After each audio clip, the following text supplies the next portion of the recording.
금리 시장이었다, 이렇게 말씀드리고 싶죠. 저한테는 하루에 300개에서 500개가량의 정보 들어온다라고 말씀을 드렸죠. 반갑습니다. 진선생입니다. 5월 16일 화요일 장전 방송 진행하겠습니다. 새벽에 출근하는데 날씨가 그렇게 쌀쌀하지만 않은 것 같습니다. 벌써 30도에 육박하고 있는 날씨, 굉장히 날씨가 더우니까요. 무더위 건강 유의하셨으면 좋겠고요. 간밤에 있었던 미국 증시를 좀 살펴보면서 오늘도 여러분들에게 시황 말씀드리도록 할 건데요. 미국 증시 같은 경우에는 부채 한도 협상에 대한 불확실성이 부각되고, 그리고 경제지표 부진하고, 그 다음에 연준 위원들의 매파적인 발언 때문에 장 초반 하락으로 시작을 했고요. 하지만 마이클 버리 잘 아실 겁니다. 빅쇼트의 주인공이죠. 이 마이클 버리가 헤지펀드를 토대로 해서 지역 은행을 매수했다라고 하는 이슈하고 반도체 업종의 긍정적인 소식까지 더해지면서 장 막판에 지수를 좀 상승을 했습니다. 특히나 반도체 업종하고 은행 업종을 제외하면요, 부진한 모습이 연출이 됐고, 특히 시장은 이번 주에 있을 부채 한도 협상과 실물 경제 지표 발표를 앞두고 제한적인 모습을 보이면서 마감을 했습니다. 오늘 우리 시장도 계속해서 지난주와 함께 지지부진한 장세가 진행될 걸로 보고 있고요. 특별히 이번 주에 디폴트 협상 관련되어 있는 뉴스에 귀를 기울이면서 대응하시라고 말씀을 드리고요. 물론 방송이나 장중에 톡방을 집중하시게 되면 빠른 정보로, 그리고 강력한 이슈에 대한 종목이 나오게 되면 바로 종목도 추천해 드릴 겁니다. 기대해 주셨으면 좋겠고요. 지금 시장은 IMF가 중국이 리오프닝을 해도 한국 경제의 회복은 없다, 이렇게 진단을 좀 하고 있어서 왜 그런지 이유를 좀 설명을 드려보도록 할게요. 지금 중국은요, 코로나19를 딛고 일어나는 모습입니다. 다시 공장도 가동되고 소비도 회복되고 서비스업도 회복되고 있는 그런 모습이죠. 특히나 최근에 뉴스들을 보게 되면 중국 관광객이 한국을 방문한다거나 중국 경제의 회복이 우리 경제에 기대되는 그런 모습들도 분명히 있습니다. 2022년, 2023년 이렇게 진행되는 상황 속에서의 경제 현상을 한마디로 정의한다라고 하면 물가, 금리, 시장이었다, 이렇게 말씀드리고 싶죠. 물가는 상승했고요. 높은 물가 때문에 높은 금리를 단행했고, 이게 시장에 엄청난 영향을 미쳤죠. 이 같은 현상을 좀 고급스러운 표현을 하게 되면 거시경제가 시장에 영향을 미쳤다, 이렇게 말할 수 있습니다.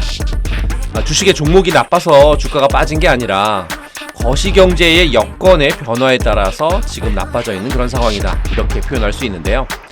제가 계속해서 여러분들에게 경제 얘기를 해드리는 이유는요, 경제 모르면 당하고 망하기 때문에 그렇습니다. 경제를 조금이라도 안다라고 하면 부자가 될 수 있기 때문에 계속해서 이런 말씀을 드리는데요. 그럼 IMF가 중국의 리오프닝 때문에 한국 경제 회복에 부정적인 시각을 나타내고 있는 몇 가지를 좀 살펴보도록 할 건데요. 첫 번째는 중국의 경제 회복세가 그렇게 뚜렷하지 않기 때문입니다. 제조업 PMI 경우 같은 경우에 이제 0에 있다가 0 밑에 있다가 0으로 이제 겨우 모면을 했고요. 이 얘기는 회복하려면 시간이 좀 오래 걸린다.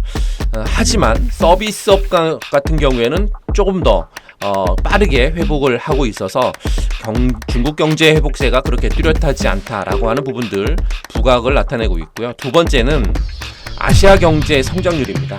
지금 여러분들이 보고 계시는 이 성장률 표는 IMF가 아시아 국가들의 성장률 전망치를 제시하고 있는데요. 중국이라든지 일본 같은 경우 아시아 선진국들은 훈풍이 불고 있습니다. 그런데 유독 작년 22년 10월 달에 대한민국만 이렇게 대폭 조정을 했다라고 하는 부분들, 그러므로 인해서 올해 성장률 중에 대한민국이 거의 가장 낮은 수준의 성장률을 보이고 있다라고 하는 부분들, 이게 두 번째 성장률에 대한 전망치에 대한 부분들이고요. 세 번째는 인플레이션입니다. 지금 아시아 시장에서 가장 큰 부정적인 요소는 바로 인플레이션인데, 이 인플레이션 표 중에서 초록색은 음식이고요, 회색은 에너지 영역의 기여도입니다. 그런데 빨간색이요, 이 근원 물가입니다. 코어 CPI. 계속해서 근원 물가 여러분들에게 말씀드리고 있지 않습니까? 빨간색이 근원 물가인데 중국을 제외하면 굉장히 많이 커진 것을 여러분들 볼 수 있습니다. 물가는 정점을 찍고 하향 안정화되는 모습이지만 식료품과 에너지 기여도가 22년보다 줄어들면서 나타나는 현상인 것 뿐이고요. 근원 물가의 기여도는 여전히 커져가고 있습니다. 물가가 잘 안 잡혀가고 있다는 것을 보여주는 그러한 차트인 거죠. 그럼 우리 증시의 부정적 요인을 좀 살펴볼 건데, 이건 시간 관계상 다음 시간 내일을 기대해 주시면 우리 증시의 부정적인 요인 살펴보도록 하겠습니다. 오늘도 간밤에 나온 뉴스를 토대로 해서 어떤 종목들이 진행을 하면서 상승할 수 있을 건지 좀 살펴볼 건데요. 뉴스를 토대로 한번 살펴보겠습니다. 삼성 디스플레이 8.6셀의 투자에 대한 부분들을 본격 진행을 하고 있고, 전담 조직 신설을 해서 발주도 개시하고 있다, 뭐 이런 얘기입니다. 삼성 디스플레이가 6기 발광 다이오드죠. OLED. 네, 종목부터 드려보도록 할게요. 종목은 SNU하고 피로픽스, 선익시스템, 이런 종목들을 보시면 좋을 것 같은데요. 6기 발광 다이오드 OLED 투자를 본격화하기 위해서 전담 조직을 신설했고, 기술 개발부터 사업화를 담당하고 있는 IT 사업팀을 만든 것으로 확인이 됐다라고 하는 부분들 때문에 관련 종목들 매매해서 수익을 좀 보실 수 있겠다, 이렇게 설명드려서 이런 종목을 여러분들에게 드려봅니다. 지금 시장은 굉장히 지금 안정이 안 돼 있는 그런 시장이고 지지부진한 시장이지 않습니까? 그래서 분산 투자를 하시라라고 계속 말씀드립니다.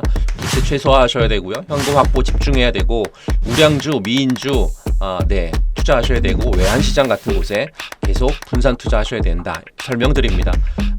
저한테는 하루에 300개에서 500개가량의 정보 들어온다라고 말씀을 드렸죠. 그 중에서 가장 좋은 정보를 토대로 해서 여러분들에게 종목을 추천해드리고, 어제도 기업 탐방을 다녀왔습니다.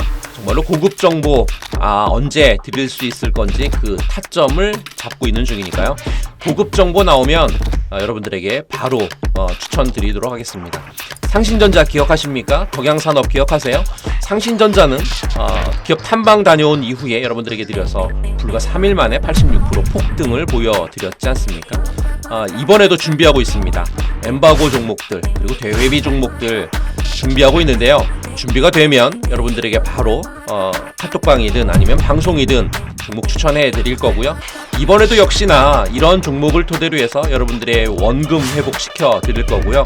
더 나아가서 계좌 2배, 3배 불려 드릴 거니까 기대하셔도 좋다, 이렇게 설명드려보도록 하겠고요. 한 종목을 매매하면서 100% 이상 수익 여러분들에게 꼭 보여드리겠습니다. 그래서 꿈이 아닌 여러분들 계좌에 100% 수익이라고 하는 그 수치 제가 담아드려 보도록 하겠습니다.